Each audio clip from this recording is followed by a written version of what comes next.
Good evening students. Good evening sir. God bless you all और welcome to my YouTube channel Baloni sir commerce classes में आपका स्वागत है। और क्लास 11th वाले अगर इस टाइम ये वीडियो देख रहे हैं तो प्लीज चैनल को सब्सक्राइब जरूर कीजिए और बेल आइकन को प्रेस जरूर कीजिए। रात को 9 बजे मेरी एक वीडियो जरूर आती है और एक शॉर्ट्स आपको देखने के लिए मिलेगा और 400 से भी ज्यादा वीडियोज मेरी आज की डेट में यूट्यूब पे अपलोड है। और जुड़े रहिए मेरे साथ, टीएस ग्रेवाल के सारे सॉल्यूशन सारे क्वेश्चंस मैं कराऊंगा आपको और कहीं भी अकाउंट्स में प्रॉब्लम नहीं आएगी। स्टार्ट करते हैं। क्वेश्चन नंबर 13 को लेकर प्रॉब्लम्स आई थी और क्वेश्चन नंबर 13 से पहले क्वेश्चन नंबर 12 तक की सारी वीडियो यूट्यूब पे मेरी अपलोड है सीक्वेंस वाइज। और जिन स्टूडेंट को कोई भी प्रॉब्लम्स है सीक्वेंस वाइज कोई भी वीडियो देख सकते हो, किसी भी क्वेश्चन की देख सकते हो, सारे क्वेश्चंस मिलेंगे आपको। स्टार्ट करते हैं। Prepare the an accounting question from the following. TS Grewal 2024 का एडिशन है। Question number 13, started business with cash 50,000 and goods 30,000।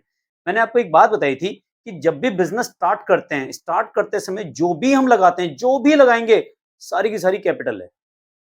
सबको जोड़ना एसेट्स में और उसका जोड़ के टोटल करके कहां दिखाओगे? कैपिटल में। ठीक है, तो यहां पे देखो क्या कह रहा है। स्टार्टेड बिजनेस विद कैश 50,000, पहली एंट्री। स्टार्टेड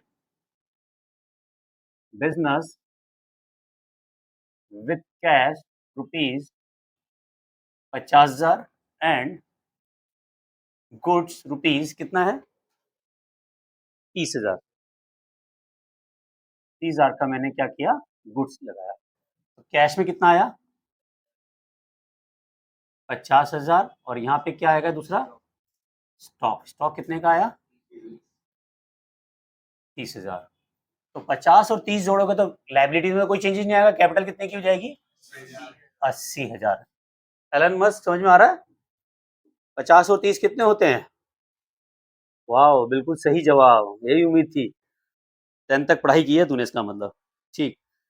फिर कह रहा परचेज गुड्स कैश 30,000 और उधार किया करण से 20,000। जब भी नाम आता है तो वैसे भी उधार होता है और लिख भी रहा है कि उधार लिया है। Purchase goods for cash, second entry है। परचेज गुड्स रुपीज कितना है? और कैश और cash 30,000 and credit from Karan and credit from rupees 20,000। अब सामान कितना आया हमारे पास? 30,000 का कैश में और 20,000 का उधार। टोटल सामान कितने का आया? 50,000। पक्का? सब कैलकुलेशन भी बहुत अच्छी है, थैंक यू। सब पढ़ के आ रखे हो लगता है। तो कैश कितना कम हुआ? आप जब हमने 30,000 का सामान खरीदा तो ये हुआ। और स्टॉक कितने का बढ़ गया? उधार खरीदेंगे तो क्या बढ़ जाएगा? क्रेडिटर्स, इसको कहेंगे लाइबिलिटीज। क्रेडिटर्स कितने के बढ़ गए? प्लस का 20,000। और कैपिटल कितनी हो गई? 0। ठीक है। और न्यू इक्वेशन क्या बनी हमारी? 50 में से 30 गया, कितना हो गया? 20। और ये कितना हो गया? 80। और ये कितना हो गया? क्रेडिटर्स 20। कैपिटल कितने की हो गई? 80। जब मालूम यहाँ तक समझ में आ गया? कोई डाउट्स है? कोई कंफ्यूजन है? सही है। देख तो ऐसे ही रहा था, पता नहीं। ये फ्रॉम करण, मेरे करण अर्जुन आएंगे। अर्जुन नहीं है इसमें, करण है ना? अर्जुन कहीं और है। मेरे करण अर्जुन आएंगे। तो यहां समझ में आ गया। कैश में तो कैश है, तो भैया आपके पास कैश था गल्ले में कितना? 50,000। 30,000 का सामान खरीद लिया तो कितना रह गया गल्ले में? आपने 20 का भी खरीदा लेकिन ये उधार था, क्योंकि अगर ये भी खरीद लेते तो कैश बचता ही नहीं। तो आपने कहा 20 बाद में दे देंगे। उन्होंने कहा ठीक है, कोई बात नहीं। टोटल सामान कितने खरीदा? 30 प्लस 20 कितने हुए? 50। और 50 और 30 कितने हो गए? 80,000 का सामान आ गया आपके पास। तो ये 20,000 आपकी लायबिलिटी। जब उधार खरीदोगे तो देना भी तो है ना। ऐसा तो नहीं होगा ना सामान ले लिया पैसा देंगे नहीं, ऐसा भी होता है। अच्छा, देने पड़ेंगे ना, ठीक है। चलिए नेक्स्ट देखो। गुड्स कॉस्टिंग 40,000 और सोल्ड 55,000। एलन मस्क बताएगा। मैं 40,000 का सामान 55,000 में बेचा, घाटा कितने का? हाँ, 15,000 का घाटा हुआ। पक्का? सोच ले एक बार और। 40,000 का सामान था, 55,000 में बेच रहा है, तो घाटा कितने का हो रहा है? सोच में पड़ गया, हार्ड डिस्क घूम रही है इस टाइम। पक्का? तो बताइए बेटा, घाटा नहीं हुआ? पक्का? कितने का?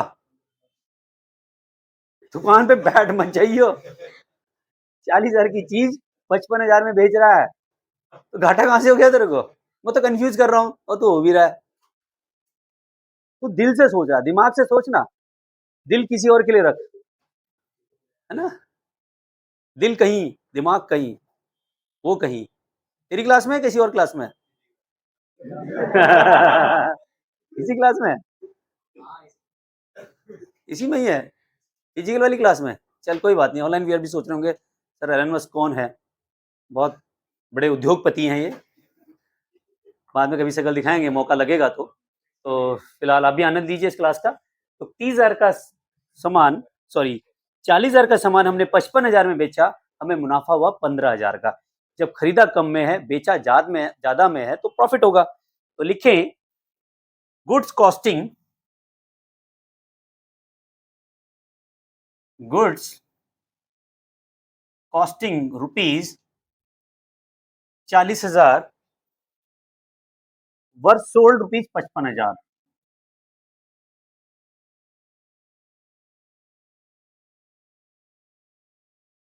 Were sold rupees 55,000।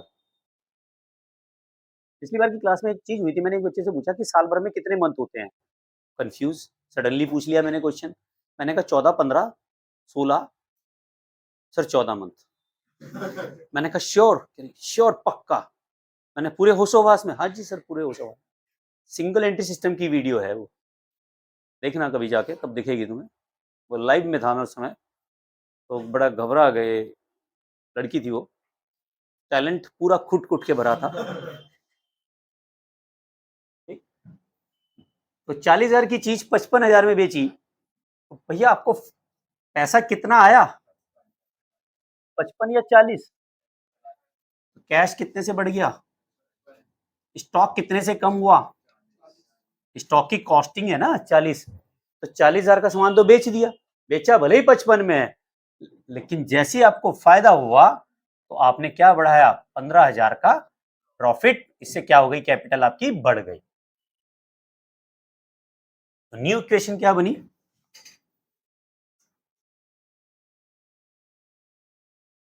20 और 55 कितने हो गए? 75,000 plus 40,000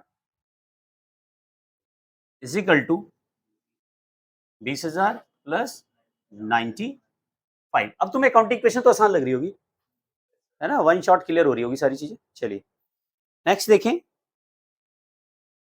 withdrawal cash for personal use 10,000।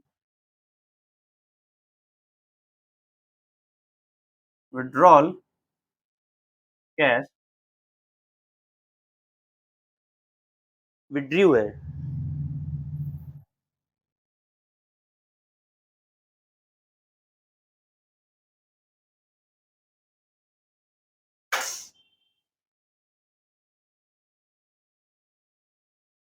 For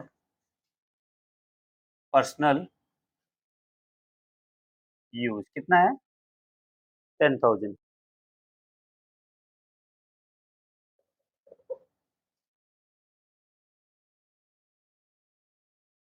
10,000 रुपए का कैश विड्रू किया आपने, तो कैश कितने से कम हो गई? स्टॉक में कोई चेंजेस नहीं, लाइबिलिटी में कोई चेंजेस नहीं, पर कैपिटल कितने से कम हो जाएगी? 10,000। तो यहां पे न्यू इक्वेशन कितने की बन जाएगी? 65 plus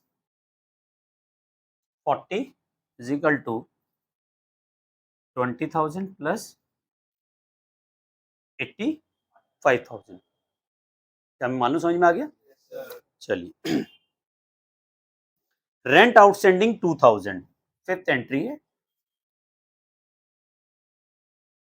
outstanding rupees 2,000।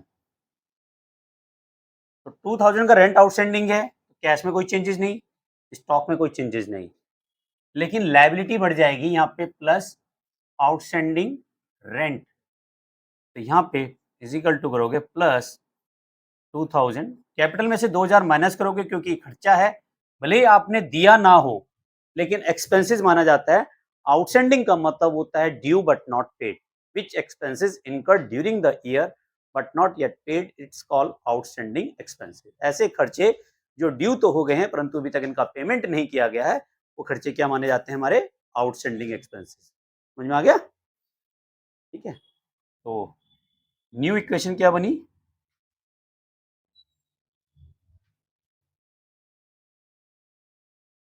New equation बनी आपकी 65,000, तो कैश में है, स्टॉक में कितना हो गया आपका 40,000, ये कितना हो गया 22, ये हुआ 83। और इस तरह से हमारी अकाउंटिंग इक्वेशन कंप्लीट होती है। बैलेंस शीट बनाने के लिए तो नहीं कह रहा है, नहीं शायद इसमें बैलेंस शीट बनाने के लिए नहीं, लेकिन आप बना लेना, बैलेंस शीट तो बहुत आसानी है। ठीक है, स्क्रीनशॉट ले लीजिए, ऑनलाइन भी। और thank you very much channel को लाइक एंड सब्सक्राइब करने के लिए, और बने रहिए मेरे साथ। रात को 9 बजे एक वीडियो जरूर आती है, और जब भी चैनल पे आते हो बेटा, वीडियो को लाइक करने में बहुत कम सेकंड लगता है, जरूर किया करो लाइक, मुझे भी मोटिवेशन मिलता है। थैंक यू वेरी मच, मिलते हैं नेक्स्ट वीडियो में। Love you all, Vande Mataram, जय भारत।